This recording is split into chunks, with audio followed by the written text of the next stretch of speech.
ये सीधे आघात हमारी भारत माता के सीने पे इन लोगों ने किया है। आज हमारी डिमांड है कि ये प्रधान को हटाए, एजुकेशन मिनिस्टर को हटाए, सरकार रिस्पॉन्सिबिलिटी ले, जिम्मेदारी ले, अकाउंटेबिलिटी दिखाए। अगर आपको एक मेल पुलिस ने बिटिया बता रही है, फीमेल बिटिया के कपड़े फाड़े हैं, ये आपका नया भारत जहाँ बिटियाओं के कपड़े, इस बिटिया के भी कपड़े, किसी और के कपड़े फाड़े गए हैं। हमारे साथ बहुत बच्चे मिले जिनके कपड़े फटे हैं।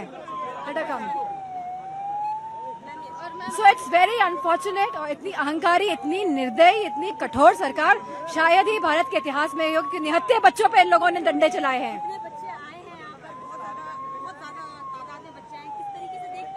ये बच्चों का जोश था आज यहाँ, और मैं उन सभी बच्चों को सलाम करना चाहूंगी जिन्होंने इतना मतलब जोश दिखाया, इतने भाव के साथ आए यहाँ पे, अपनी बात को रखने आए ना, यहाँ पे दूर दूर से आए, प्रोटेस्ट करने आए, शांतिपूर्ण तरीके से आए ना।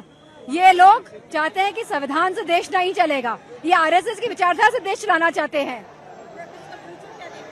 प्रोटेस्ट का हम अभी पार्लियामेंट जा रहे हैं, संसद में पूरे जोर शोर से इसको, इस आवाज को उठाएंगे और उसके बाद फिर जंतर मंतर भी फिर से जाने की कोशिश करेंगे। Thank you.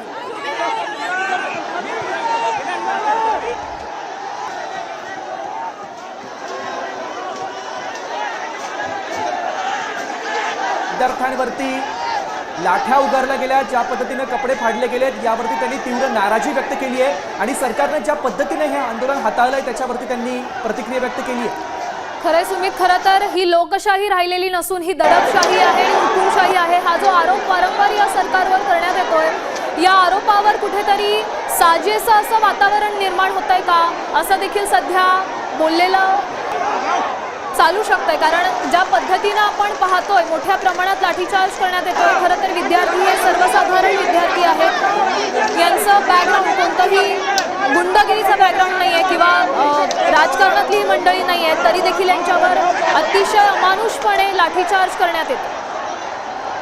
खरंय, दिल्लीतली ही सगळी थेट दृश्य आपण पाहतोय, संपूर्ण दिल्लीभर हे आंदोलन पसरलंय। विद्यार्थ्यांना रोखणं पोलिसांसाठी आता कठीण झालंय।